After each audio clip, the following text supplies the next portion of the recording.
The Torah says that Jacob brought his possessions across the Jabbok stream and he was left alone. The rabbis interpret that to mean that he went back for the sake of some small jars. Because, Rabbi Eliezer says, that for the righteous, their possessions are dearer to them than their body, which is then brought out by Rav Tzadok HaKohen. This is why Jacob, who knew that the small vessels were his, appropriate to his soul, and created for him, risked his life to save them. Which brings out the absurdity of it. Well, why didn't he risk his life to save his family at that moment? Why was he risking his life to save these vessels? Oh my God, what's going on in the Torah? This is so weird. And what the Hasidic rabbis are revealing to us is that no, this isn't weird. This is what life serving God is all about. That we're only here to live conscious, righteous lives. And the way we do that is by raising up the physical through the long-term holy use of material possessions.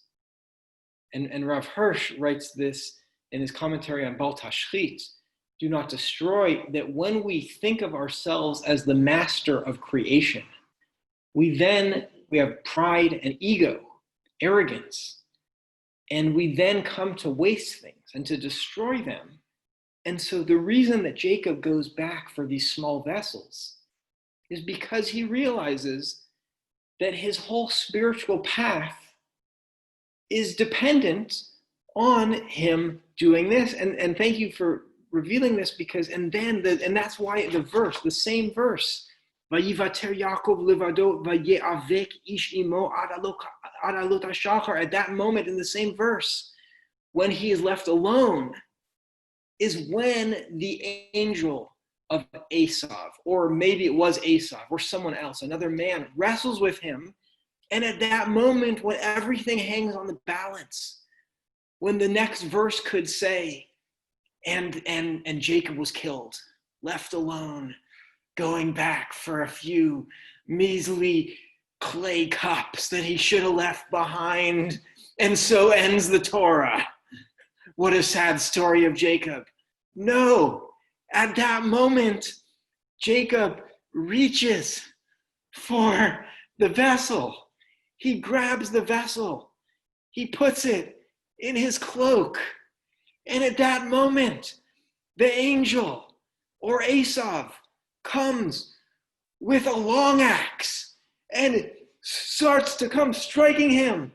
And Jacob, all of a sudden, he is so empowered by his spiritual fulfillment, by his connecting his lower self with his upper self, that he says,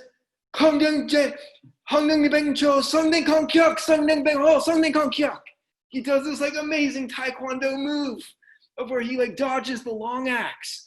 And then the angel comes with another dagger and he throws this like ninja star. And he totally disarms this angel. Well, how does he do it? It's not because Jacob is like this super strong man, because he's sort of old at this point in his life. He has 13 or maybe 25 children, and he's been shepherding. How does he do it? The reason he does it is because he's shalem. He is spiritually aligned with his purpose, and no assassin is going to take him out. At El Chapo, the New York Times had an article on the front page today about one of the 100 assassins that was doing El Chapo's work. Okay, the dark, dirty work. But here Jacob is a ninja.